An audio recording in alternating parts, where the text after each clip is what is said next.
calm when you hit the bottom, isn't there? If I hadn't gone ahead, we'd been together,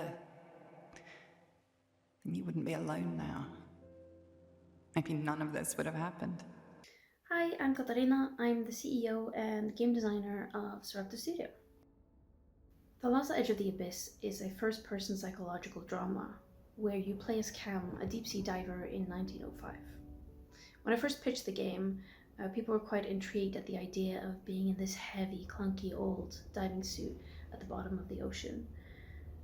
And initially, people were assuming that this would be a horror game. They were quite surprised when we said that this would be an emotional drama, exploration and mystery being some of the focus points, and us wanting to delve into human stories and look at topics such as loss and trauma. In the beginning of the game, you get a glimpse of Cam's life on the boat. You meet the people they work with and the bonds that they have before having it all torn away.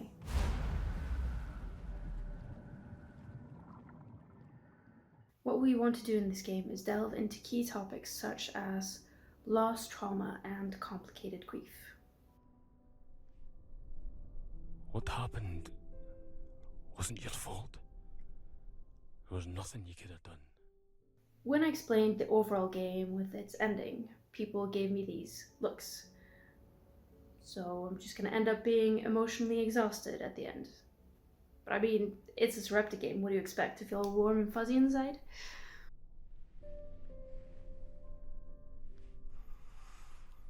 I'm here. What we wanted for this game is to build melancholy and reflection. There is beauty in the unpredictability and complexity and frailty of real life.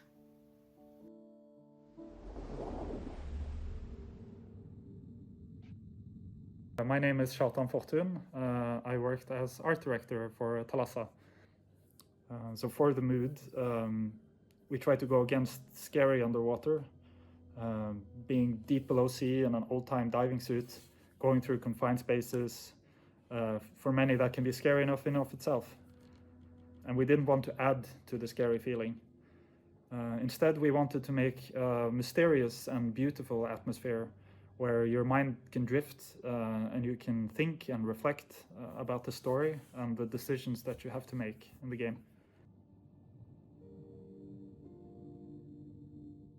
My name is Klaus. I'm a 3D guy slash engine tech 3D person at Sarepta Studio. And the early phases of Thalassa, I worked as a sort of creative lead alongside with Catharina. As this is a first-person game, the only way, and with a silent protagonist as well, the only way to really display emotions is through the hands. So when we did grief, instead of PTSD and trauma, put the focus there, we put the grief and the loss onto the other characters as well in the game. But we used a character gallery around the main character to display these forms of loss and grief and to deal with them, which I think works pretty well, and it gets the emotions that we want out there, even though we don't really have a character with a voice that can express it per se. As Cam, you don't only have to face your own grief of losing a crew, but also all the other human stories that took place on the Thalassa. And you would be faced with some important questions like, what was Alex trying to say to you? And who has drawn hearts behind a picture of Kamar? Who is this unknown woman creating recordings and interviewing the crew? And more importantly, how does all of this lead up to the answer of what actually happened to the Thalassa? We really hope that you will enjoy this emotional narrative and join us to the depths of the Thalassa.